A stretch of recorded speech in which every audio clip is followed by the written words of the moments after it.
Thursday, January 5, 2016. Gina is pleased to bring you today's edition of the Government News Brief. In the news, over 500 Guyanese to benefit from employment through the Chedijagan International Airport CJIA expansion project, several initiatives underway to improve power distribution across the hinterland, and small business operators likely to access training to better bid for government contracts. Stay tuned for these and other stories. Thank you for staying with us. I am Renetta LaFleur, and here are the details. About 500 Guyanese are expected to benefit from jobs as the Chedijagan International Airport CJIA expansion project continues. More in this report from Tiffany Rodius. Chief Executive Officer of the CJIA, Ramesh Gir, says that the expected 500 new jobs will be created during the course of this year. We anticipate these numbers going to be bumped up during the year when we really start to move into a lot more work in the terminal building and on the runway. It's projected that we'll get at least 500 Guyanese national in the project by the end of December. Currently, there are 271 Guyanese laborers working on the airport expansion project, along with 151 Chinese nationals. Gear notes that the project is on track for its scheduled completion in December. The total runway work completed to date in terms of percentage is 57%. And the runway work itself is scheduled June 17 to be completed. This is the runway component of it.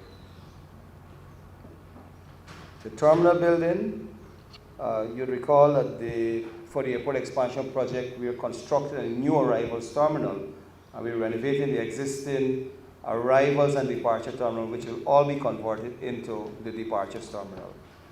So, separate from that, we have a new generator and fire pump station being constructed. That is 65% completed. We finish in March this year. The new arrivals terminal building work is beginning the foundation itself, so that is about 80% completed, scheduled to complete in May. This is the new arrivals building. And next month we'll start work on the existing arrivals terminal to achieve the project completion date of December 2017. The expansion project is geared towards attracting more traffic to the airport and large airline carriers. Gear is confident that this will happen in the near future. There is interest from a lot of the major U.S. carriers in flying, so one could expect with all this work taking place that the traffic will continue to grow, and maybe in the very near future we'll have either a European carrier or a major U.S. carrier operating in Guyana. A total of US $150 million has been allocated for the airport expansion project. In 2017, the CJIA will be working towards improving the services offered at the airport. In the first half of the year, the airport will introduce Cambio and car rental services. For the Government News Brief, I'm Tiffany Rogers. Several initiatives to be implemented by the Interline Electrification Company Incorporated HECI in 2017, which will significantly improve power distribution across the hinterland. Here is more. Chief Executive Officer of Interline Electrification Company Incorporated HECI, Horace Williams, says solar systems will be installed on 7 public buildings, while power will be extended at St. Ignatius Region 9. He says that these are among other projects fall under the local capital programs for 2017. Construction of microgrid in 25 hinterland communities. This is supposed to complement an activity under the Sustainable Energy Program from the IDB. Installation of anemometers to collect wind data on 4 locations. This also will complement the IDB program.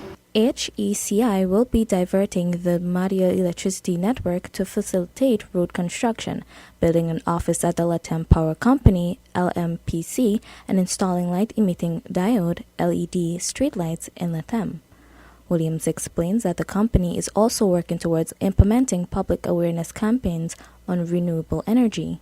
Preparation and implementation of public awareness campaigns, of course, to bring awareness to the population of the benefits of using renewable energy and, of course, implementing energy efficiency measures.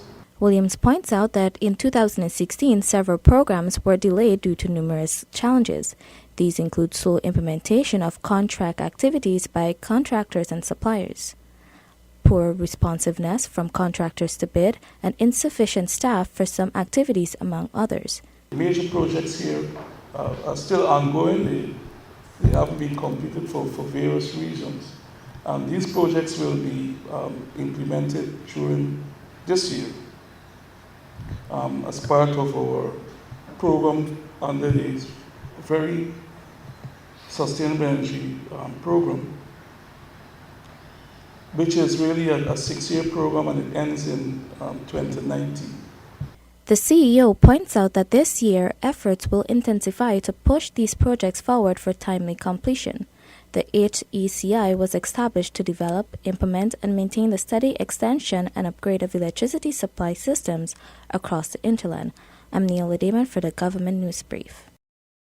Small business operators would be able to access training to help them bid for government contracts. This initiative aims to promote a healthier and more diverse business environment.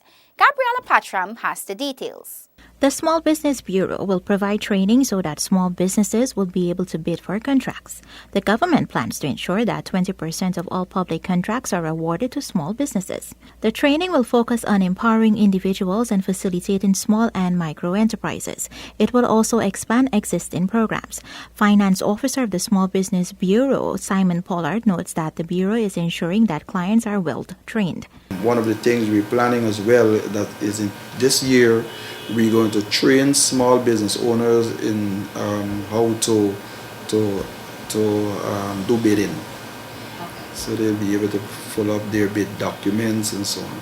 Pollard explains that there are some requirements for the training. He says the business owners must be a member of the Bureau and must have an established business or a viable business idea.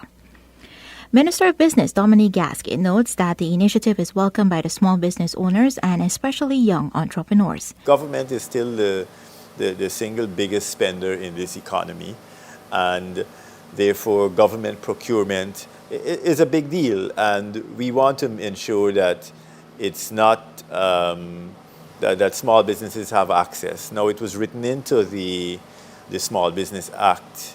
However, under the previous government, it was never pursued, and we have made it a priority to actually make that provision effective. Gaskin pointed out that developing small businesses and creating entrepreneurs will continue to remain a high priority of the Small Business Bureau. He says everyone should be allowed to contribute meaningfully to the country's economy.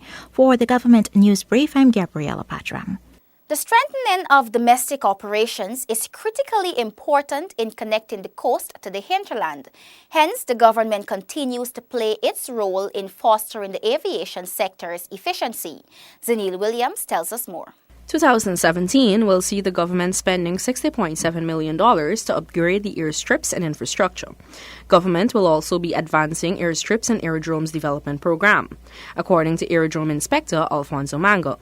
Mango was speaking at the Ministry of Public Infrastructure's year-end press conference on Wednesday.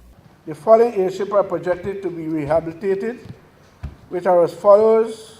The airships are Barometer Region 1, 80.0 million, Ikerko Bottom Region 7, 40 million, Chai Chai West Region 7, 50 million, which brings a total of $170 million. These airships were chosen on the criteria: 1, number of flights over the past 10 years, 2, aviation security for aircraft operations, and taking into consideration the number of beneficiaries in these areas. In 2016, the administration would have expended $351.5 million for the rehabilitation of 9 airstrips. Mango says Regions 1 to 9 benefited from the 2016 interventions. Scopes of work for maintenance and repairs include the following but not limited to: pothole patching, painting of visual aid marking, painting of pyramid-type code markers, changes of aviation windsocks, weeding of runway and runway strip and removing of all shrubs, bush clearing of approach and takeoff of these area of the aerodrome, repairs to perimeter fence. the government has been working to better link hinterland and the coast so as to boost services and transportation. Not only has there been focus on airstrip and aerodrome repairs, but training of personnel. Works are underway to improve oversight capabilities of personnel manning the sector. I am Zanil Williams for the Government News Brief. The business sector is moving to adapt to several challenges such as the inclement weather conditions as it seeks to expand opportunities and satisfy consumers. The head of the Georgetown Chamber of Commerce tells us more in this Paul McAdam report. The inclement weather has forced several businesses in Georgetown to adopt new strategies to satisfy their customers and maintain viable operations. President of the Georgetown Chamber of Commerce and Industry, Vishnu Durga, says that some businesses are moving to deliver their goods and services directly to clients. And some of them do it at no cost to the client. Some of them charge a small fee because it would actually work out how much would it cost this person to come to my location. And even if they charge them slightly more, a consumer would still look at, it's still worthwhile. Some of them encourage earlier buying. Some of them encourage reserving the items. The GCCI president notes that many businesses have also created an online presence via the internet. Via a website or on social media. So you could actually be in the comfort of your own home and be browsing a showroom of many of the businesses in Guyana now, which makes the shopping experience a little bit more direct because a lot of the browsing can be done at home or can even be done on your mobile device. And we've seen a lot of businesses move into that direction as well. According to Durga, these moves are driving sales, and these increased sales will directly result in more employment. The GCCI head highlighted that the demand for delivery services will see more staff being hired as online sales increase when more persons request deliveries to their homes. The need to adapt and change is critical for any business to survive, says the GCCI president, and these moves reflect innovative ways of addressing the various challenges. Paul McAdam for the Government News Brief. We have come to the end of today's edition of the Government News Brief. The details of these and other stories can be found on GINA's website. We encourage you to visit and like our Facebook page to be updated of all other GINA programs. You can also visit our website and YouTube channel. Do join us again tomorrow for another edition of the Government News Brief. I am Renetta LaFleur. Thank you for watching.